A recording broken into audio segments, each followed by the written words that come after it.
Hello guys, അപ്പോൾ ഇന്ന് എനിക്കൊരു സ്പെഷ്യൽ ഡേ ആയിരുന്നു. 2 ഡേ പാറ്റേൺ ആയിരുന്നു, അതും ചെന്നൈ പാറ്റേൺ. ചെന്നൈ ലേ ഓവർ ആയിരുന്നു. അതിനുശേഷം സെക്കൻഡ് ഡേ ഞങ്ങൾക്ക് ചെന്നൈ കൊച്ചി, കൊച്ചി ചെന്നൈ, ചെന്നൈ കൊച്ചി, അങ്ങനെ 3 സെക്ടേഴ്സ് ആയിരുന്നു ഉണ്ടായിരുന്നത്.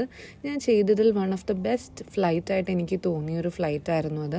ഒരുപാട് സെലിബ്രിറ്റീസിനെ ഞാൻ കാണാറുണ്ട് ചെന്നൈ ഫ്ലൈറ്റ്സിൽ, അപ്പോഴൊന്നും തോന്നാത്തൊരു സ്പെഷ്യൽ ഫീലിംഗ് ആയിരുന്നു എന്നെനിക്കുള്ളത്.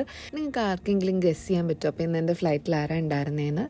അത് മറ്റാരുമല്ല, നമ്മുടെ സ്വന്തം രജനീകാന്ത് സാറാണ്, the one and only legend.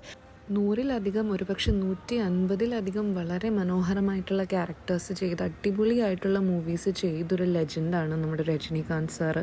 വാക്കുകൾ കൊണ്ട് പറഞ്ഞറിയിക്കാൻ പറ്റാത്തത്ര സന്തോഷം ഉണ്ടായിരുന്നു എൻ്റെ ഉള്ളിലെന്ന്. ഓരോ മൂവീസിലെ സീനുകളും എൻ്റെ മനസ്സിലിങ്ങനെ ആ സമയം പോകുന്നുണ്ടായിരുന്നു. അത്രയും ഡൗൺ ടു എർത്തും ഭയങ്കര ഇന്നസെൻ്റ് ആയിട്ടുള്ളൊരു സ്മൈലുള്ളൊരു വ്യക്തിയാണ് സാറ്.